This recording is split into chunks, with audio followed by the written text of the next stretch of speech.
Praise the lord.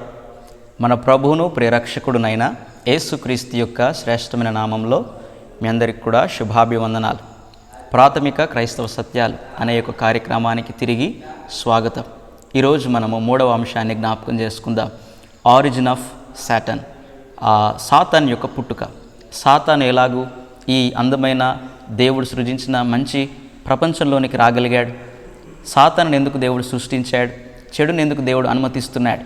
ఈ ప్రశ్నలన్నీ కూడా మనము బైబిల్ చదువుతున్నప్పుడు లేదా ఈ యొక్క లోకాన్ని చూస్తున్నప్పుడు మనకు రావచ్చు. చూడండి, నేను ఒక మాటను మీకు చూపిస్తాను. యోహాను రాసిన మొదటి పత్రిక 1వ అధ్యాయము 5వ వచనంలో దేవుని వాక్యం సెలవిస్తుంది, దేవుడు వెలుగై ఉన్నాడు, ఆయనలో చీకటి ఎంత మాత్రం కూడా లేదు అని రాయబడ్డది. వెలుగు నీతికిని, మంచికిని, ప్రేమకును సాదృశ్యం. చీకటి అవినీతికిని, దుష్కార్యాలకు, ప్రతి విధమైన చెడుకు సాదృశ్యం. దేవునిలో చెడు అనేది ఎప్పుడు కూడా లేదు. ఆయన ఆలోచనలు సహితము, ఆయన ఆలోచనలు కూడా చెడ్డవాటిని ఆలోచించేవాడు కాదు. కాబట్టి చెడును దేవుడు సృష్టించలేదు అని ఈ వాక్యం ద్వారా మనము గ్రహించగలం. అయితే సాతాను ఎలాగ పుట్టాడు, సాతాను ఎలాగ వచ్చాడు అనే విషయాలను రోజు జ్ఞాపకం చేసుకుందాం. చూడండి, బైబిల్ గ్రంథంలో దేవుడు తన భక్తులకు కొంతవరకు సాతాను గురించి బయలుపరిచాడు. యెహెజ్కేలు గ్రంథము 28వ అధ్యాయము 12వ వచనం నుండి 17వ వచనం వరకు మనము జ్ఞాపకం చేసుకునగలిగితే దేవుడు సాతాను యొక్క పుట్టుక గురించి రాస్తున్నాడు. మానవులను దేవుడు చేయడానికంటే ముందుగా, మానవులను సృజించడానికంటే ముందుగా దేవుడు దేవదూతలను సృజించాడు. దేవదూతలు ఆయన ఎందుకు చేయడానికి ఇష్టపడ్డాడంటే వాటితో సహవాసం చేయడానికి, తన మహిమను వాటి ద్వారా పంచుకోవడానికి దేవుడు ఇష్టపడ్డాడు. అలా దేవుని యొక్క దూతలను దేవుడు ముందుగా సృజించాడు. దేవుని యొక్క దూతలలో ప్రధానమైన దూత పేరు లూసిఫర్. లూసిఫర్ అనే మాటకు అర్థము ప్రకాశవంతమైన లేదా వెలుగు అని అర్థం. ఈ యొక్క ఆ దూతలన్నింటిలో కూడా లూసిఫర్ ప్రధానమైన వాడు, మొదటి స్థానం కలిగిన వాడు. దూతలందరికంటే పెద్దవాడిగా దేవుడు చేశాడు. చూడండి, కొన్ని వచనాలను మనము గమనిద్దాం. 28వ అధ్యాయం, యెహెజ్కేలు గ్రంథము 28వ అధ్యాయము 12వ వచనం నుండి మనం గమనించినట్లయితే, నరపుత్రుడా, తూరు రాజును గూర్చి అంగలార్పు వచనం ఎత్తి ఇలాగు వ్రాయము. ప్రభువైన యెహోవా సెలవిచ్చినదేమనగా, పూర్ణ జ్ఞానమును సంపూర్ణ సౌందర్యమును గల కట్టడమునకు మాదిరివి దేవుని తోటయగు ఏదేనిలో నువ్వు వింటివి. మాణిక్యము, గోమేధికము, సూర్యకాంతమని, రక్తవర్ణపు రాయి, సులీమని రాయి, మరకతము, నీలము, పద్మరాగము, మాణిక్యము అను అమూల్య రత్నములతోనూ బంగారముతోనూ నీవు అలంకరింపబడి ఉన్నావు. నీవు నియమింపబడిన దినమున పిల్లన గురవులు వాయించువారును నీకు సిద్ధమైరి. అభిషేకము నొందిన కెరూబువై ఒక ఆశ్రయముగా నీవు ఉంటివి, అందుకే నేను నిన్ను నియమించి తిని. దేవుడికి ప్రతిష్ఠింపబడిన పర్వతం మీద నీవు ఉంటివి, కాలుచున్న రాళ్ల మధ్యన నీవు సంచరించుచుంటివి. నీవు నియమింపబడిన దినము మొదలుకొని పాపము నీ యందు కనబడు వరకు ప్రవర్తన విషయంలో నీవు యథార్థవంతుడిగా ఉంటివి అని చెప్పేసి రాస్తున్నాడు. చూడండి, దేవుడు ఆ యొక్క దూతగా లూసిఫర్ను చేస్తున్నప్పుడు ఎంతో అందమైన వ్యక్తిగా చేశాడు. చాలా జ్ఞానవంతుడు, అందమైన వాడు, దూతలలో ప్రధానమైన వాడు. వీటన్నిటి బట్టి ఈ లూసిఫర్ కొంతగా గర్వించాడు.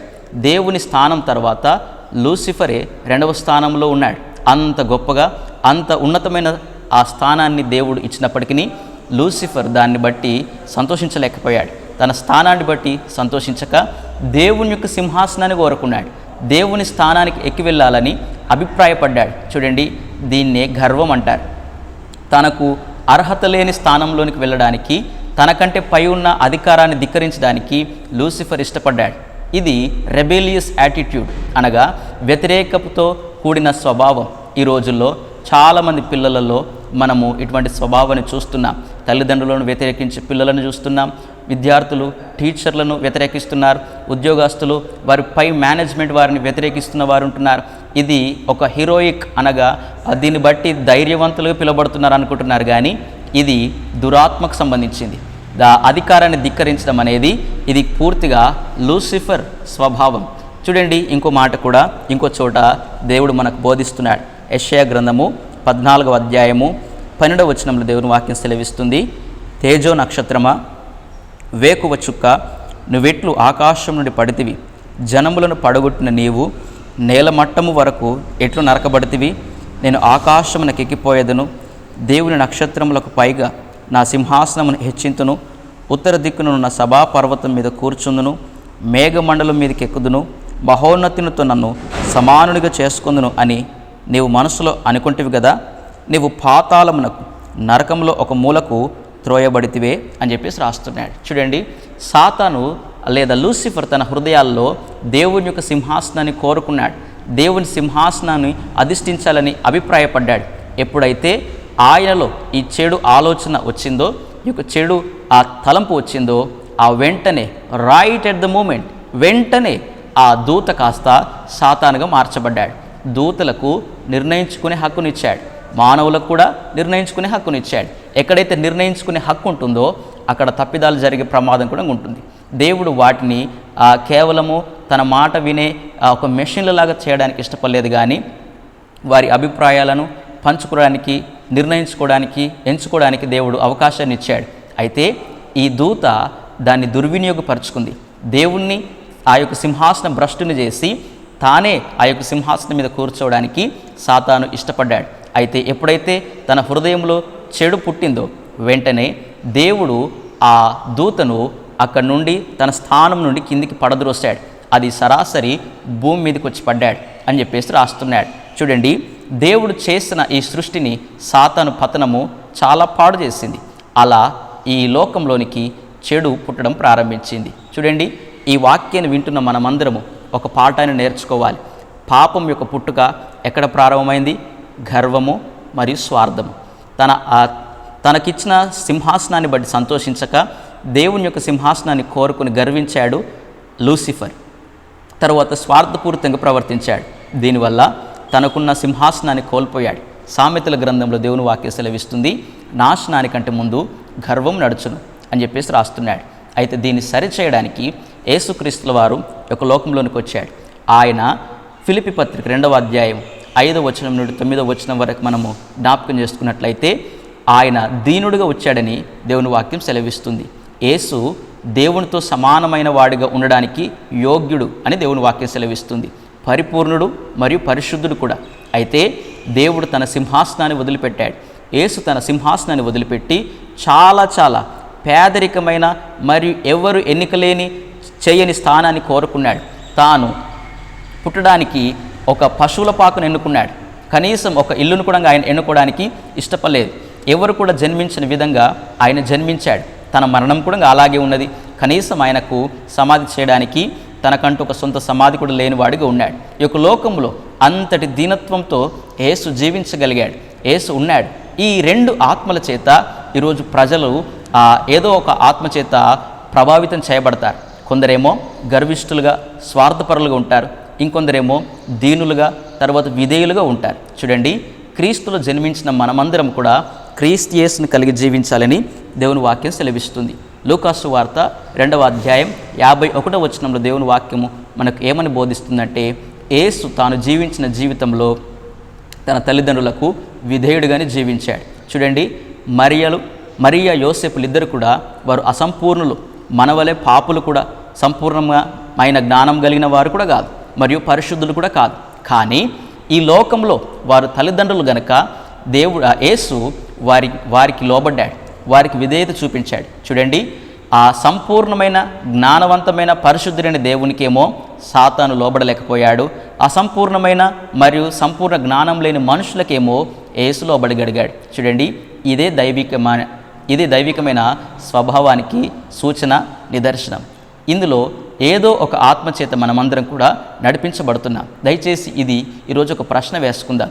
ఎటువంటి ఆత్మచేత మనము నడిపించబడుతున్నాం? క్రైస్తవులముగా క్రీస్తు యేసున కలిగిన మనస్సును మనం ధరించుకోవాలని మనమందరం కూడా పిలువబడ్డాం. మన ఇండ్లలో, మన యొక్క వ్యాపార స్థలాల్లో, లేకుంటే పనిచేస్తున్న స్థలాల్లో, లేకుంటే చదువుకుంటున్న స్థలాల్లో మనకంటే పైగా ఉన్న అధికారులను, దేవుడు మన పైన నియమించిన అధికారాన్ని మనం గౌరవించడము నేర్చుకోవాలి. ఇది దేవుని ఆత్మకు సంబంధించింది. దేవుని ఆత్మ దీనత్వంతోనే కూడి ఉంటుంది. చూడండి, క్రైస్తవులమని లేదా నేను దేవుని శిష్యునని చెప్పడానికి ప్రాముఖ్యమైన సూచన ఏంటో తెలుసా అండి? అది దీనత్వమే. యేసుక్రీస్తుల వారు యొక్క లోకంలో ఉన్నప్పుడు ఆ మత్తయి సువార్త 11వ అధ్యాయం 28వ వచనం దేవుని వాక్యం సెలవిస్తుంది. ఆయన ఏమన్నాడంటే, నా యొద్దకు వచ్చి నేర్చుకొనుడి, నా కాడి సులువైనది, నేను దీనుడను, నేను సాత్వికుడను అని ఆయన మాట్లాడుతున్నాడు. అవును, దీనత్వము, సాత్వికము దైవికమైన లక్షణం. గర్వము, స్వార్థము అది సాతాను లక్షణం. అయితే సాతాను అలాగు పుట్టాడు, సాతాను అలాగు ఆవిర్భవించాడు. సాతాను ఏదేనులోనికి వచ్చి అవ్వ ఆదాములోనికి సాతాను యొక్క విషాన్ని వారిలోనికి జొప్పించాడు. వారు కూడా స్వార్థంగా ఆలోచించే విధంగా, వారు కూడా గర్వంతో ఆలోచించే విధంగా వారి హృదయాలను ప్రభావితం చేశాడు. దానివల్లనే మానవుడు పతనమైపోయాడు. మానవుడు పతనమైపోయిన జీవితంలో జీవిస్తున్నాడు. దీనినంతా సరిచేయడానికి యేసుక్రీస్తుల వారు యొక్క లోకంలోనికి వచ్చారు. ఎందరైతే యేసయ్యను రక్షకునిగా అంగీకరిస్తారో, యేసయ్యను వారి యొక్క హృదయంలోనికి ఆహ్వానిస్తారో వారు ఆయన ఆత్మ చేత నింపబడతారు. ఆయన ఆత్మ దీనత్వంతో కూడుకున్నది. కాబట్టి ఈరోజు వాక్యం వింటున్న మనమందరం కూడా ఈ యొక్క సాతాను పుట్టుక ద్వారా, సాతాను యొక్క ఆవిర్భావం ద్వారా మనం ఈ పాఠాన్ని నేర్చుకుందాం. గర్వం అనేది దేవుని యొక్క స్వభావం కానే కాదు. మనకున్న దాన్ని బట్టి ఎప్పుడు కూడా గర్వించకుండా ఇది దేవుని వల్ల కలిగిందని ఒప్పుకోవడం నేర్చుకోవాలి. ఒక ఉదాహరణ నేను మీకు చెప్తాను. యోబు గ్రంథంలో యోబు భక్తుని గురించి మనం చాలా స్పష్టంగా తెలుసుకుంటాం. యోబు తనకున్న దాన్ని బట్టి ఏ రోజు కూడా గర్వించలేదు. యోబు గ్రంథం 1వ అధ్యాయంలో దేవుని వాక్యం సెలవిస్తుంది. ఆయన అంటున్నాడు, నేను నా తల్లి గర్భంలో నుండి దిగంబరిగానే వచ్చి తిని, నా యొక్క తల్లి నేను వెళ్ళేటప్పుడు కూడా దిగంబరిగానే వెళ్తాను.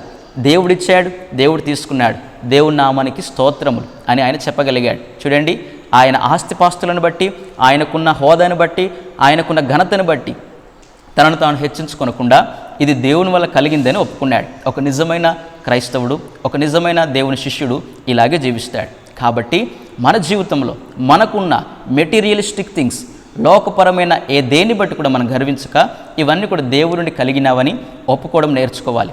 దాన్ని బట్టి మనల్ని మనము దీనులముగా లేదా తగ్గింపు గలవారిగా దేవుని దగ్గర కనబరచగలుగుతాం. దయచేసి వాక్యం వింటున్న మనమందరం కూడా ఈరోజు ఒక ప్రశ్న వేసుకుందాం.